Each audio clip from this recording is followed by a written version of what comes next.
Hi everyone, I'm back to read chapter 2 called Terrible News of Meet Caroline, book 1 of the Caroline books. Terrible News, chapter 2. Caroline shoved the knotted line into her pocket with suddenly trembling fingers. Papa? You girls get below and stay there, he ordered. Caroline and Lydia exchanged a wide-eyed look. Caroline's heart fluttered as she hurried down the steps to White Gull's hold beneath the deck.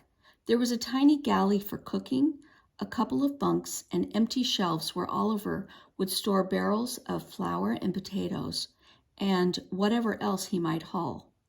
Lydia followed her below. What do you think is wrong? I can't imagine, Caroline said. For a few moments, the girls waited in uneasy silence. Then Caroline turned back toward the steps. Caroline, stop, Lydia hissed. Your papa said. I'm not going up on the deck, Caroline said in a low voice. She crept up the steps, crouching at the top so that she could listen. What's happening? Lydia asked in a hoarse whisper. The British men are pulling closer, Caroline reported. I can hear the little splashes of their oars. A shout cut the afternoon. White Gull, strike your sails and prepare to be boarded. Caroline frowned. The British men were acting as if they owned all of Lake Ontario. Papa's voice was forceful but calm. What is your business with us? Sir, it was the same voice. Prepare to be boarded at once or we will open fire. Lydia gasped, and Caroline's mouth went dry. Open fire? Why would the British men threaten to shoot? Papa and Oliver hadn't done anything wrong. She peeked around the corner just as the Gull's wood and rope ladder clattered against the ship's hull. A moment later, a tall hat popped over the rail. Then the men wearing that hat appeared. In a blue and white uniform, coat with gold buttons. He swung one leg over the rail, jumped to the deck. Several sailors climbed on board after him. Explain yourself, Papa demanded. The British officer lifted his chin, looking haughty. I am Lieutenant Morris. We are an unarmed ship from Sackett's Harbor, Oliver interrupted. We're not carrying cargo. Go away, Caroline ordered.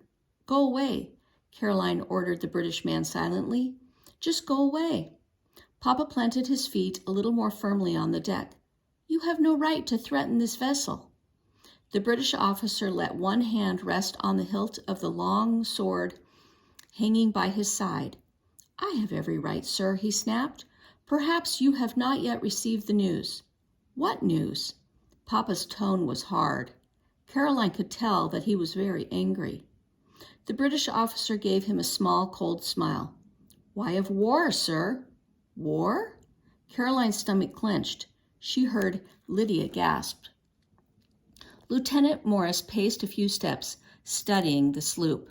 Your American president has declared war on Great Britain, he continued. I am seizing this vessel in the name of His Majesty King George III. You are now my prisoners. No, Caroline wanted to scream. No, no, no. But the words felt frozen inside. My father is a British citizen who lives in Upper Canada, Oliver cried. You have no cause to seize this ship. This ship is flying an American flag, said Lieutenant Morris. My duty is clear. Oliver launched himself forward with an angry snarl, and Caroline's heart seemed to leap in her throat. As the British sailor reached for their weapons, Papa managed to grab Oliver. Think of the girls, he muttered. Oliver instantly went still. We have 2 young ladies aboard, Papa told Lieutenant Morris. I trust that my daughter will be safely returned to her mother in Sackett's Harbor at once. And, Papa, no, Caroline cried. All the men's head turned as she scrambled into the open. Caroline, be still, Papa said in a voice so stern that she swallowed her protests. Then Papa turned back to the British officer. And my young niece lives not 3 miles from here. Will you make provisions for the girls? Why, of course, Lieutenant Morris's voice had lost its mocking tone. Your niece will be given safe harbor in Kingston until her parents can fetch her. I will escort your daughter back to Sackett's Harbor myself, under a flag of truce. I give you my word. Papa left the knot of men and crouched in front of Caroline. I know what's best, daughter, he said, taking her hands in his. I don't want to go with them, Caroline whispered. I know, he said gently, but you must obey me and be brave. Caroline stared at Papa through tears. She didn't feel brave at all. Lydia had come on deck behind her, and she stood clinging to her brother. Lydia looked as if she wasn't feeling brave either. Remember, you are a sailor's daughter, Papa told Caroline. Everyone must sometimes face stormy seas. Good sailors learn to ride the storms through to better weather. Can you do that? I'll try.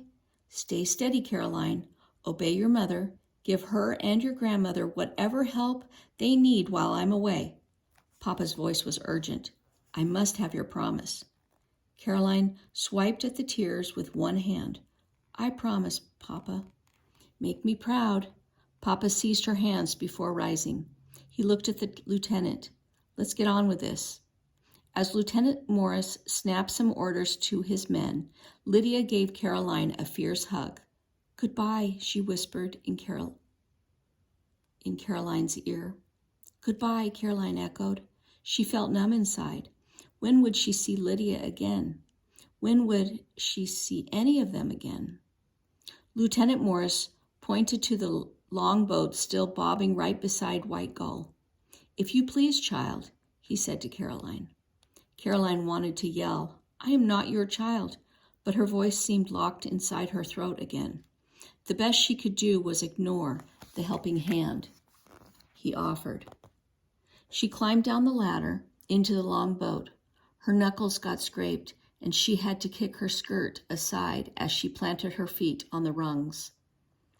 Once she was in the vessel, she sat with her knees pulled up close and shoulders hunched, staring at her lap. Lieutenant Morris and some of the sailors came down the ladder and settled into the longboat. Caroline felt the boat lurch forward, then the sailors began pulling on the heavy oars. As the longboat moved away from White Gull, she couldn't help looking over her shoulder.